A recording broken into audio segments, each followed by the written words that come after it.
You point to the Bentley, then you point out the window to a flawless white Range Rover Sport. I want the Bentley for me, the Range Rover for my wife. Cash. He hesitates. You slide the heavy black Coots card across the polished desk. His posture changes instantly. The respect is entirely manufactured, but you buy it anyway. You used to watch videos, reviews, and teaser trailers of the Bentley on YouTube. You used to dream about pulling up to work in one, and the looks you would receive. Now you're sat in the driver's seat. The smell of hand-stitched Portland leather in the Alcantara headliner hits you.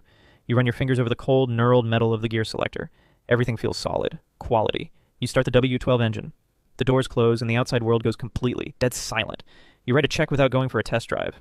The next day, you walk into an authorized dealer and buy a Rolex Submariner. You strap it to your wrist. The heavy, cold steel feels like a handcuff of success. But when you wear it to the local grocery store that evening to pick up milk, you don't feel powerful. You push your shopping cart past people calculating the cost of bread, and a deep, creeping embarrassment washes over you.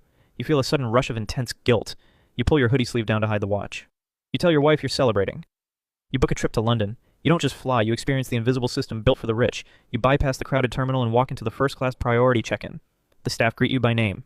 You sit in the private lounge, drinking vintage champagne while looking down at the tarmac. On the plane, your seat is a private suite. The flight attendant brings you caviar, which you eat with a silver spoon while she makes up your bed. You land at Heathrow. A private chauffeur drives you to the center of London. You walk into one of the most elite hotels in Knightsbridge in the world. You book the sprawling penthouse suite. The treatment is flawless. The staff bows slightly when you pass. They anticipate your needs before you speak. You look out over the London skyline from your private balcony, wrapped in a cashmere robe. The world feels soft. You realize the entire planet is designed to bend to people with capital. 3 months later, the dust is settled.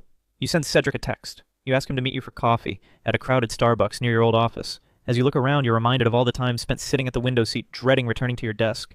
Part of you still can't believe that will never be your life again. He arrives looking tired, stressed about a new project management software the company is forcing them to use. He vents for 10 minutes. You listen. You smile. Whilst you can't identify with the conversation anymore, you're happy to see him. You reach into your jacket. You tell him a variation of your cover story, an early crypto investment that finally paid off. You tell him you appreciate how he treated you when you were at the bottom. You slide a cashier's check across the small, sticky Starbucks table.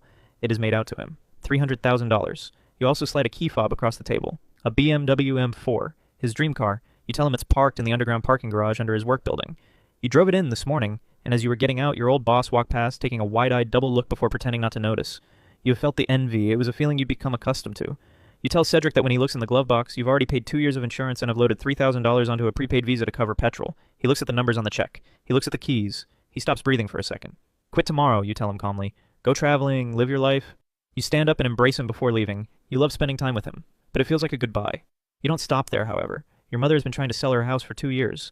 It was your childhood home, but you understood that ever since your father passed away, it was a large house full of memories that was holding her back from moving forward.